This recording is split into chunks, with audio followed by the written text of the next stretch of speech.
It is now my pleasure to introduce Gary Machlis, who is the Science Advisor to the Director of the National Park Service.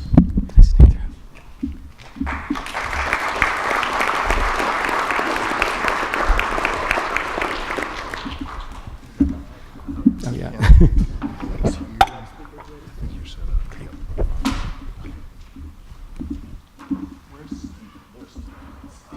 I'm going to speak loudly. I walk around. Stephen, you live in a fortunate age where art and science can be mixed together. And you have acted out that famous Russian proverb, art is bread. You still want to round it up? Oh, we can just stick one up really quick here.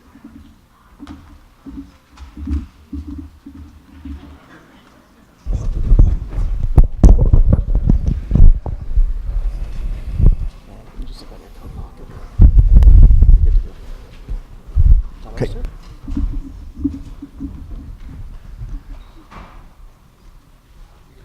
Thank you for coming this afternoon to these presentations. Starker Leopold, like Wallace Stegner, was an extraordinary American and a person. He was the son of Aldo Leopold, a conservationist, a scientist, capable of being engaged in the field and engaged in the hard efforts in politics in Washington. And in 1963, he wrote a report, chaired a committee of 5 that wrote a report called Wildlife Management in the National Parks. That was its original name in 1963, and someone began to call it the Leopold Report, and somehow, someone decided to put this little filigree in here, and the Leopold Report. It began to be called a key part of National Park Service thinking, a paradigm of how we manage, in this case, wildlife resources, and it often became part of our management of natural resources. Was it a fast transition? No.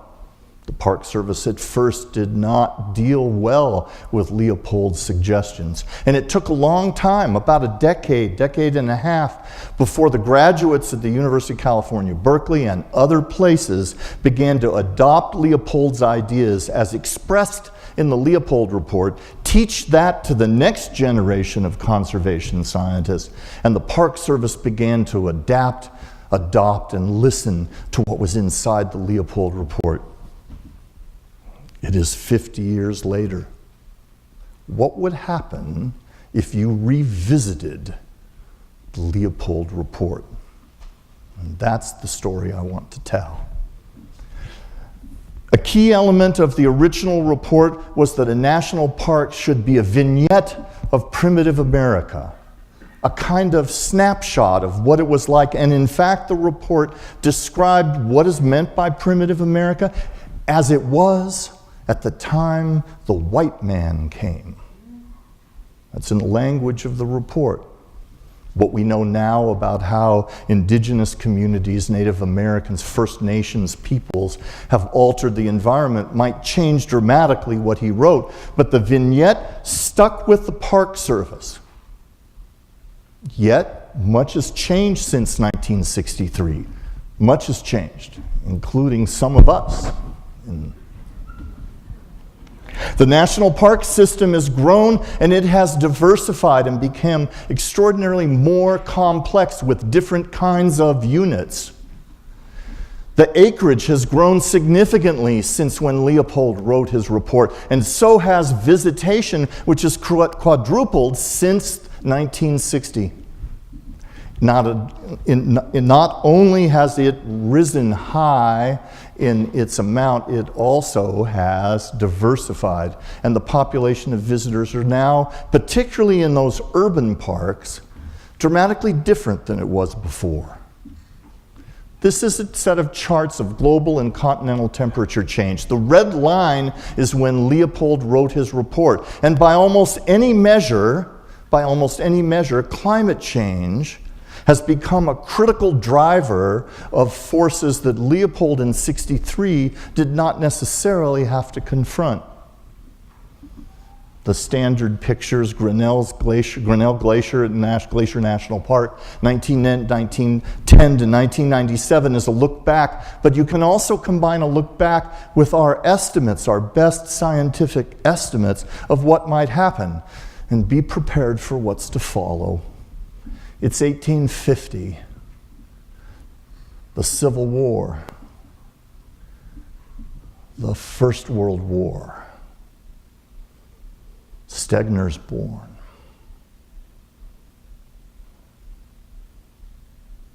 Stegner dies. I die. And Glacier is no longer Glacier. It's something different. In addition, what has happened since 1963, some parks that were isolated in a wild matrix are now moved into a suburban matrix with places around it, and some that were suburban are now urbanized, having to deal with complex problems they didn't have to deal with in 1963. And whole new conflicts have arisen between wildlife and people, for example, as well as new natural resources like night sky or silence that weren't dealt with in the original Leopold Report. We've changed as a people. The median age, we've grown older. We've grown larger, and we have diversified. Look at 1960 when Leopold wrote that report, and look now. In addition, science has changed. Whole new fields of science, like conservation biology or cultural anthropology, that didn't exist in 1963 in any coherent form, are now, they have their own journals, their own meetings, etc. Think of it. The term biodiversity had not been invented in 1963. For all those changes, Director Jarvis asked the Science Committee of the National Park System Advisory Board to take a critically important task, to revisit the Leopold Report and report back to him on the findings. He also gave them a rather strict deadline, get it done in 365 days. And I'm proud to report they finished it in 364. One of the members of the Science Committee is here, Dr. Hamilton. She'll be speaking tomorrow. It was an extraordinary group. It was chaired by Rita Caldwell, the former head of the National Science Foundation under the Clinton administration, a member of the National Academy, Susan Avery, the CEO at Woods Hole, Joel Berger, one of the top wildlife conservationists in the United States in terms of his work. Gary Davis, a retired Park Service employee who was one of the first 1970s, the original aquanauts, when they went down to do the first deep sea exploration. It includes Healy, a climate change scientist and chief scientist for NatureServe in Washington, D.C. Tom Lovejoy, a conservation who did invent the term biodiversity, and recently won the Blue Planet Prize. Shirley Malcolm, probably the highest ranking African-American woman ecologist in the Washington, D.C. science circles, leads education and human resources for the American Association for the Advancement of Science, and won the Public Service Prize from the National Academies, the same prize that, by the way, Carl Sagan won, and so did J. Edgar Hoover. And you say, that's because he supported forensic science. Anne McMullen, the curator at the Museum of the American Indian. Michael Novacek, the provost at the Natural History Museum in New York, and one of the models, because of his research in Mongolia for dinosaur bones, of the Indiana Jones character. Richard Roberts, winner of the Nobel Prize in 1963, a knight of the British Empire, which, by the way, we did not know the whole time we worked as a team. It was only when we were finishing the report that he said, well, you better put the Sir part in there or they get angry with me. And Richard Tapia, who won the Presidential Medal of Science from President Obama while the report was being written, and has probably done more to train Latino scientists alone than most of the institutions in the United States combined. We also had a member, Elinor Ostrom. She died during the work and was not able to participate. Elinor was the first woman to win the Nobel Prize in economics. So it wasn't a very bad group to work with.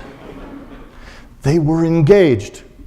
They worked steadily. They worked on 14 drafts, each one of them reading it all. And what I present to you in terms of their findings, they stand strong with these recommendations for the future of science and resource stewardship in the Park Service. What did they find?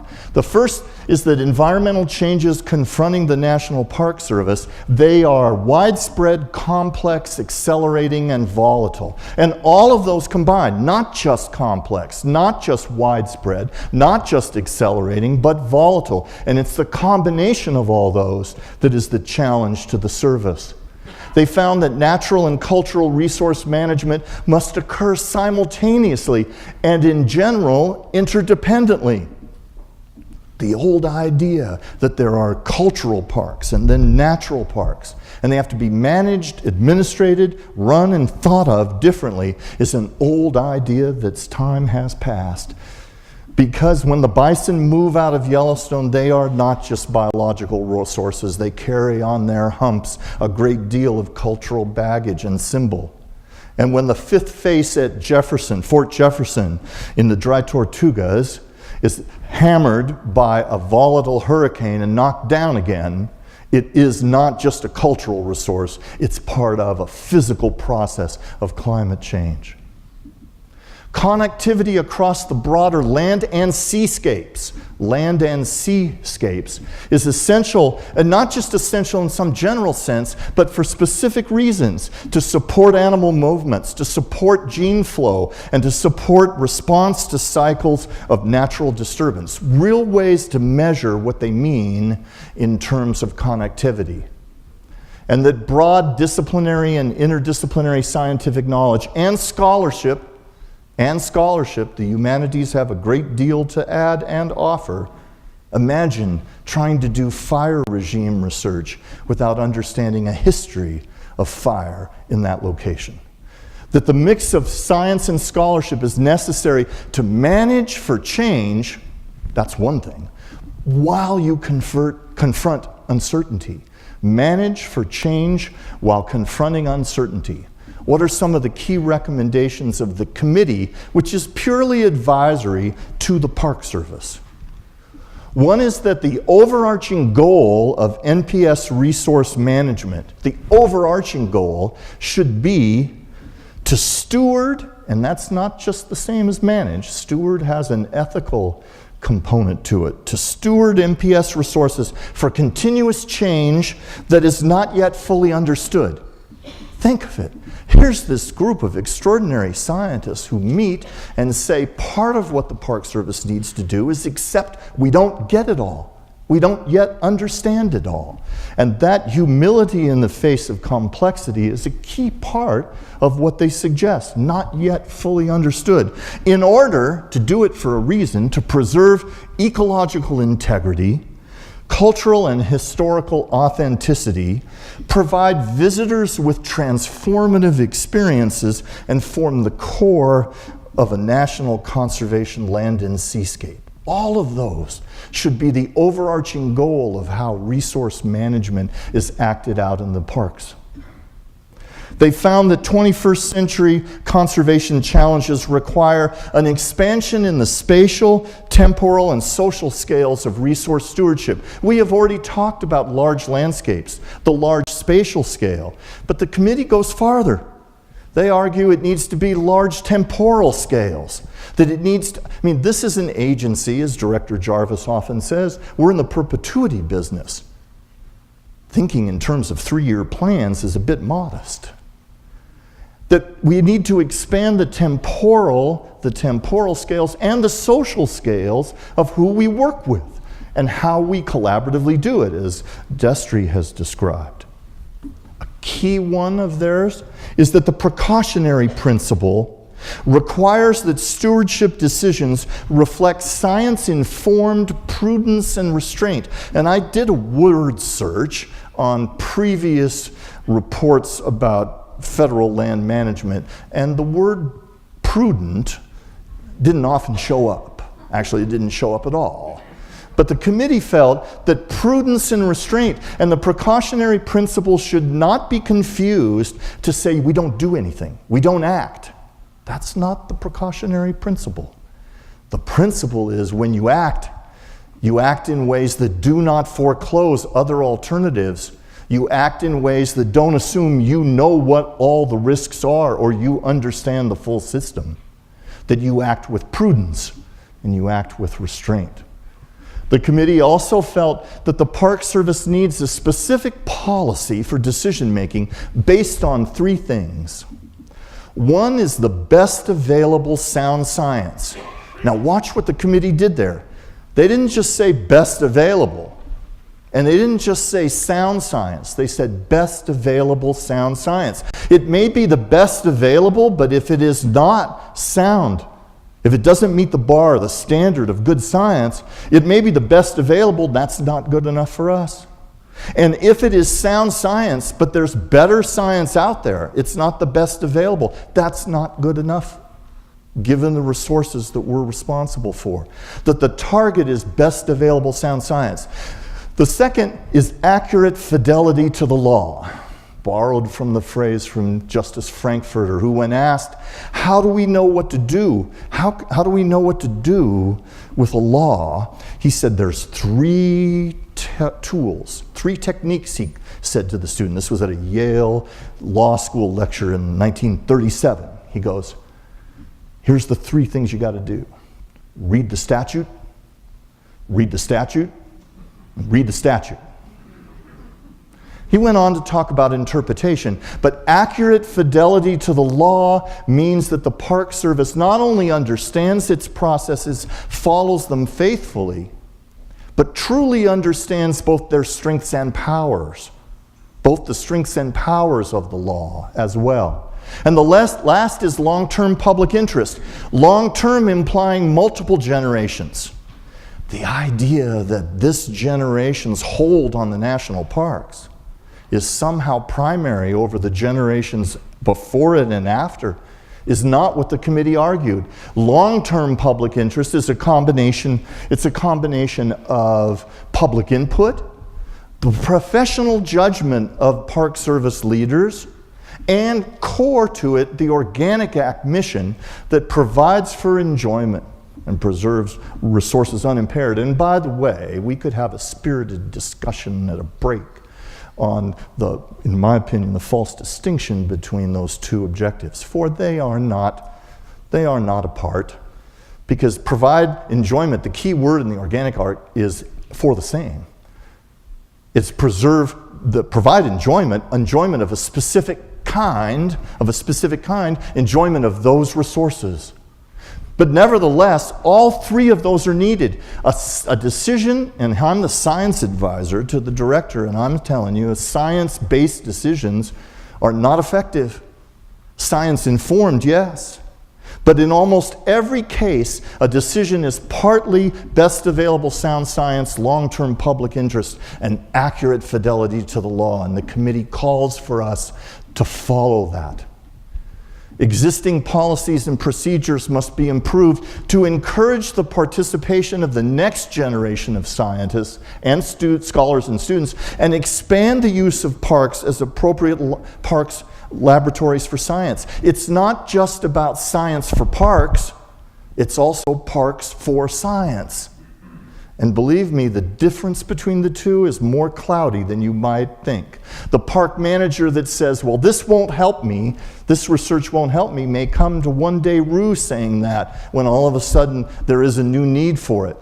And likewise, the scientist who's doing work that they feel is independent basic science not related to the park may have discoveries that advance our ability to preserve that place. And we need to create opportunities for the external scientific community to see these as extraordinary resources for science within all the appropriate guidelines that make sure that they do not have special pleading or abilities to harm parks different than the rest of us.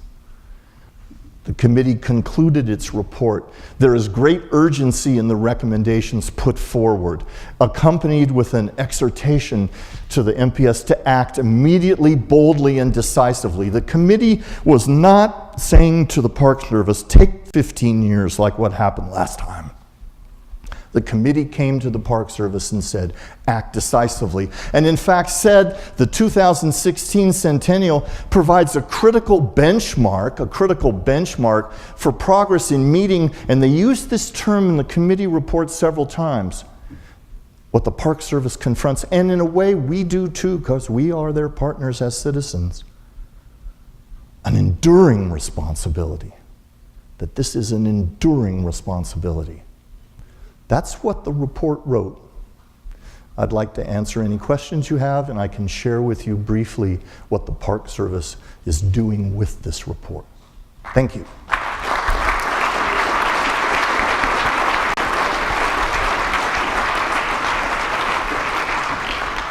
Yes, sir. Thank you, Dr. Machlis.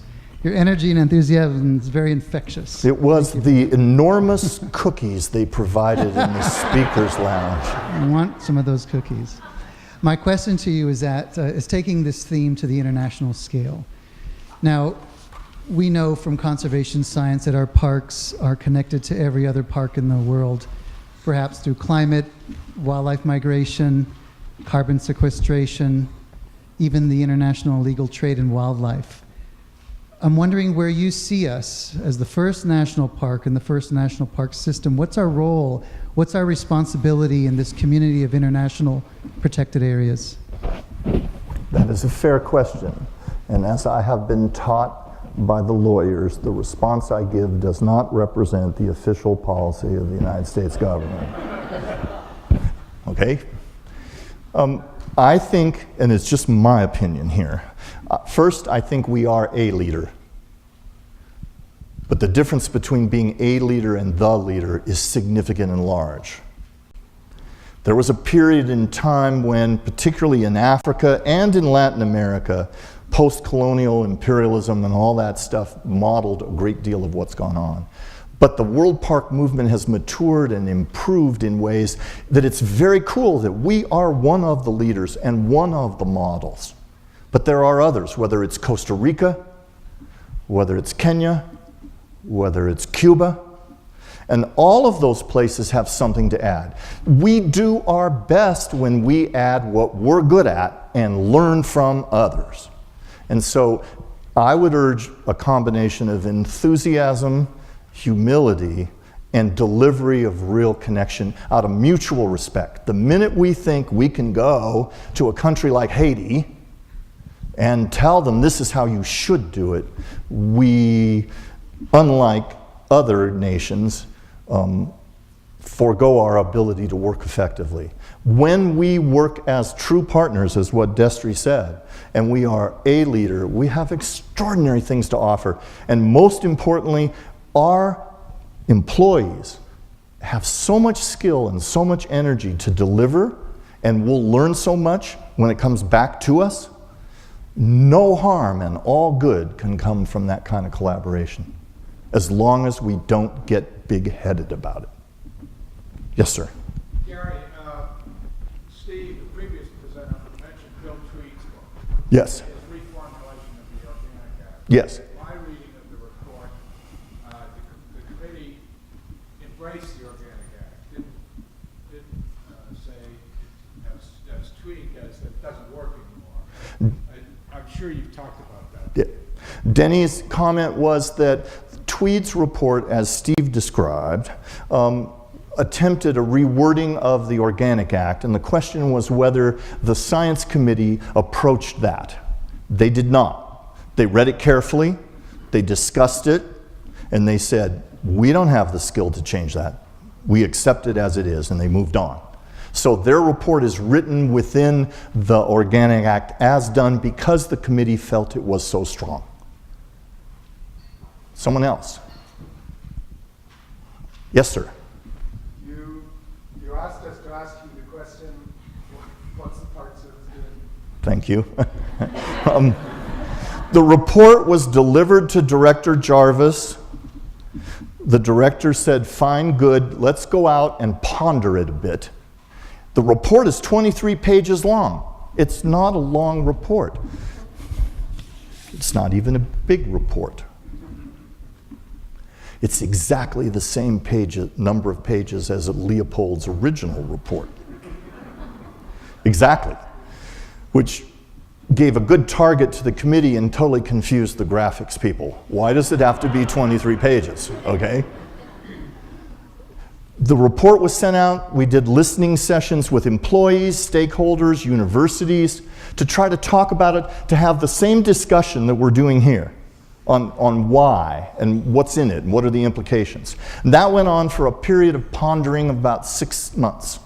The director then formed an implementation team, this time not external, but internal to the Park Service, to work toward the development of a policy memo, interim due to the rules and language of the procedures, that could be issued that would lead us to move to action, and gave us the deadline of April 22nd, 2014, to have a draft in his hands.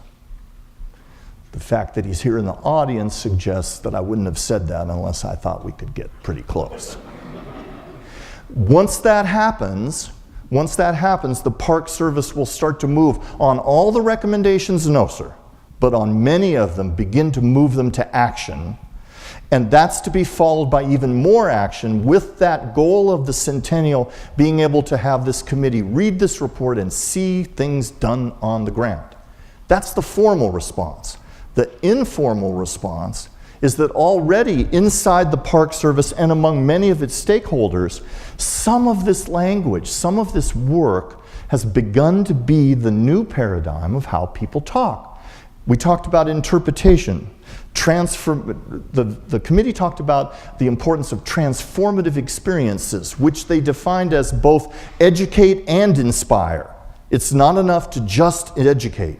It's not enough to just inspire. It has to be both. Well, the interpretive programs in the Park Service are beginning to nudge toward that transformative view. That's the informal response.